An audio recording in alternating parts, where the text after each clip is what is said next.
The waiter had barely pulled out the chair when 35-year-old Jake Turner realized something was off. The woman across from him wasn't smiling, wasn't waving. She was just watching him, calm and unreadable, from a sleek silver wheelchair. The restaurant buzzed with laughter and jazz, yet the air between them froze. Jake's face burned. "Oh, sorry, I think I've got the wrong table," he stammered.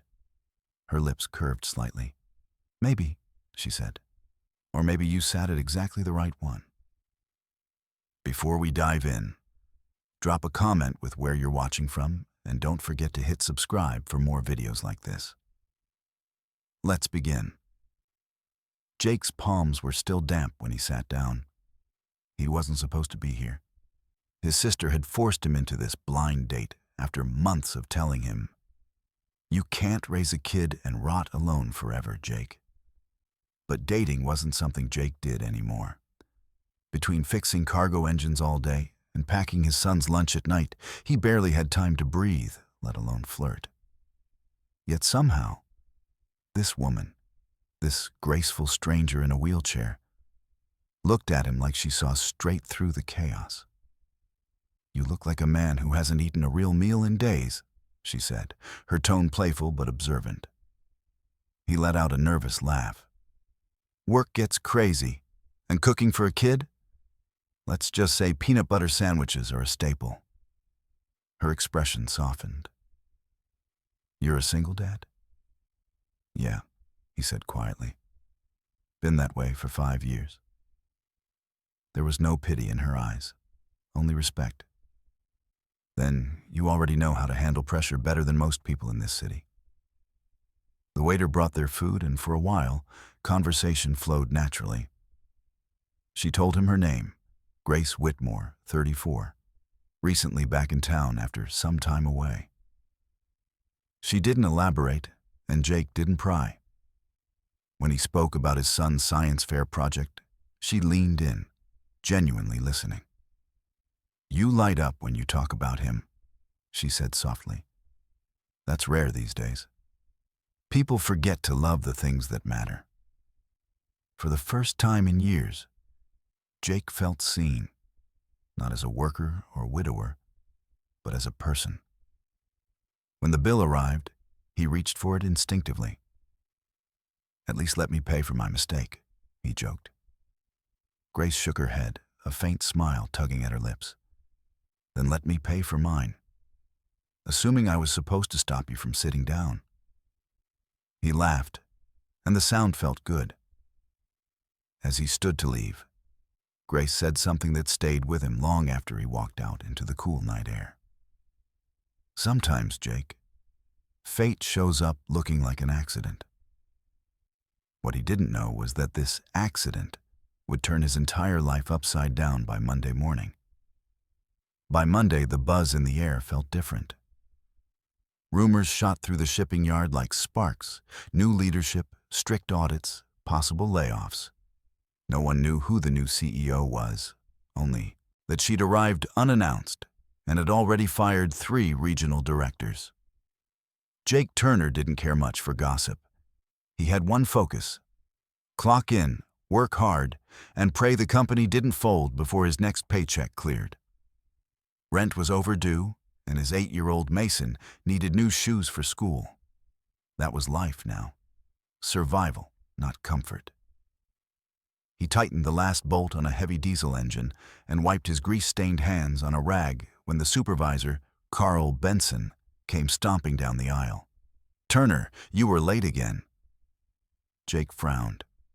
"I clocked in at 7 sharp." Carl sneered. "Don't argue. You're lucky you even have a job here. You're not paid to talk, you're paid to fix." Jake swallowed his frustration. He'd learned the hard way that backtalk got you nowhere. But before he could respond, a voice rang out behind them, smooth, calm, and commanding. "Actually," the voice said, "he clocked in at 6:58. I checked." Every head turned. Grace Whitmore, her wheelchair gliding effortlessly across the concrete, rolled into view, flanked by 2 executives. The air went silent. Jake froze. His heart kicked in his chest. No way. Carl straightened up fast, his tone shifting to a false cheeriness. Ms. Whitmore, we were just reviewing attendance. Grace's eyes didn't leave Jake. Seems you were reviewing it wrong. Her words were quiet but sharp enough to slice through the room's noise. Jake stood there, stunned. You're... She gave a small nod. Your new CEO? Carl's smile collapsed. Ma'am, I didn't realize... Grace cut him off. That's clear. She turned to Jake, her tone softening. Mr. Turner, you're one of the senior mechanics, correct? Yes, ma'am. You worked on the Mark 12 engine design? He hesitated. Yeah, years ago. The prototype had issues with heat retention. I made a few suggestions, but, well, no one wanted to hear them. Her eyes glimmered with interest. I want to hear them now. Carl's face twisted. Ma'am, he's not an engineer, he's just... Grace didn't even look at him. Sometimes just a mechanic saves companies run by people with degrees. The room stayed dead quiet. Grace rolled closer, her gaze locked on Jake. I'm assembling a new development team, small, honest, practical thinkers. You're on it. Jake blinked, thinking he'd misheard. Wait, me? You, she said simply. Report to my office tomorrow morning. Bring your old blueprints, if you still have them. Carl's jaw dropped. You can't be serious. He doesn't even have a college education. Grace turned to him, her voice now sharp and cold. Do you know what education is, Mr. Benson? It's not a paper. It's the ability to learn, adapt, and act with integrity. Turner has that. You don't. She didn't wait for an answer. With a nod toward Jake, she wheeled away, her executives trailing behind. When she was gone, Carl muttered under his breath. Watch your back, Turner. You'll regret that charity pickup. Jake exhaled slowly, pulse still racing. He didn't know whether to be grateful, shocked, or terrified. The woman he'd accidentally sat across from just changed his entire career, and possibly his life.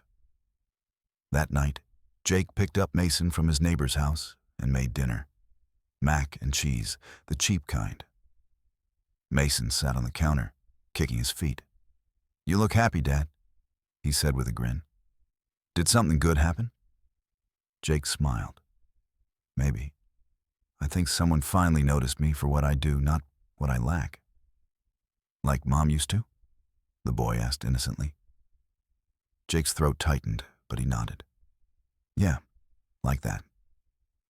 After Mason fell asleep, Jake stood at the kitchen window, staring at the faint city lights. Grace Whitmore, his date, his CEO. He replayed their dinner conversation, the way she'd listened, the quiet strength in her voice. There was kindness in her, yes, but something else too. Determination, maybe even pain. She carried it behind her calm expression, the kind only people who had fought their own battles knew how to hide. And deep down, Jake couldn't shake the feeling that this wasn't a coincidence. He didn't know yet that Grace's connection to this company, and to him, ran far deeper than either of them had realized. The next morning, Jake walked into the corporate tower like a man trespassing in a museum. The marble floors gleamed so bright, he could see the reflection of his worn work boots. He felt out of place in his simple gray shirt and calloused hands, surrounded by people in tailored suits who glanced at him as if he'd wandered in by mistake. But when the elevator doors slid open on the top floor, Grace Whitmore was waiting. She wasn't the same woman from the restaurant. The softness in her voice was still there, but now it carried command, power, the kind of authority that didn't need to shout to be respected. Right on time, Mr. Turner, she said. Come in. Her office was minimalist. Glass walls, sunlight spilling across neat stacks of documents. Behind her hung a single framed photo of a manufacturing plant, the same one where Jake had worked for years. "Sit," she said gently. "We have something to talk about." Jake sat across from her, still feeling like he'd stepped into someone else's story. "I'll be honest, ma'am. I don't really know why I'm here. I'm just a hands-on guy. I don't belong in boardrooms." Grace folded her hands, studying him. "You belong wherever honesty and effort are needed, Mr. Turner, and this company hasn't seen much of either lately." He frowned. "What do you mean?" She turned her wheelchair slightly, facing the window. 6 years ago, there was an accident in one of our factories. A failed safety protocol. A steel beam collapsed. 2 engineers were injured, and one of them was me. Jake's chest tightened. "You worked here back then?" She nodded. "I was a project engineer, low level, barely noticed. I'd written a safety report 2 weeks before the collapse, warning about that very beam. Your signature was on that report too, wasn't it?" Jake froze. Memories rushed back. The report he'd filed. The way his supervisor had told him to let it go, to stop asking questions that made management look bad. He had tried to warn them, but no one listened. "I remember," he said quietly.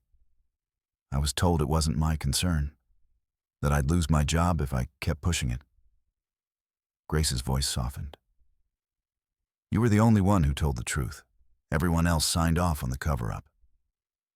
She turned to face him fully. "I wasn't supposed to walk again after that day. But I did. And when I got the chance to buy out this company, I did that too." Jake swallowed hard.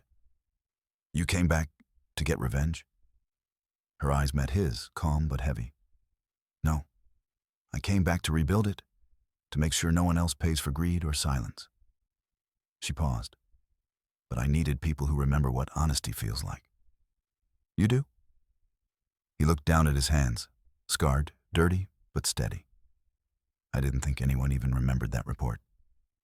"I did," she said quietly. "And that's why you're here." For a long moment, neither spoke. The hum of the city below filled the silence.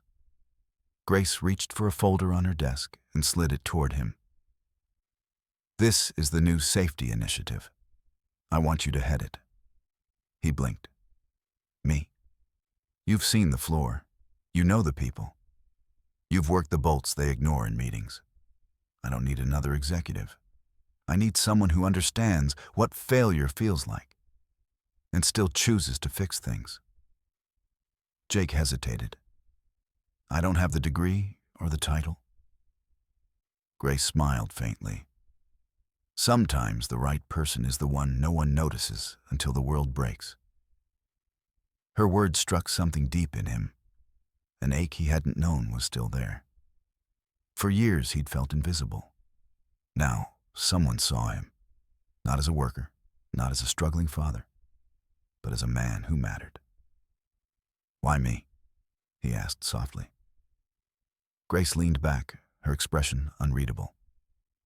"Because I've already seen what you do when no one's watching. The night you sat at my table, do you remember helping the waitress who dropped the tray?" He nodded slowly. "She was new. I didn't want her to get yelled at." Grace smiled gently. "That's who I want leading my company. Someone who lifts others without needing a reason." Jake felt his throat tighten. "You really believe I can do this?" "I wouldn't offer if I didn't," she said. Then, after a pause, "I believe in second chances, Jake. For both of us." Something shifted in him then, a quiet, steady warmth. By the end of that week, he'd moved from the repair floor to the executive wing, still wearing his old boots and carrying his same lunchbox. But when the workers saw him walk by, they didn't look at him like a mechanic anymore. They looked at him like hope. Grace had turned her pain into purpose. And Jake, through her faith and kindness, had rediscovered his worth. Sometimes, fate doesn't send storms to destroy you. It sends people who help you rebuild after the damage. And for Jake Turner, that person was Grace Whitmore, the woman he wasn't supposed to meet, but was always meant to find.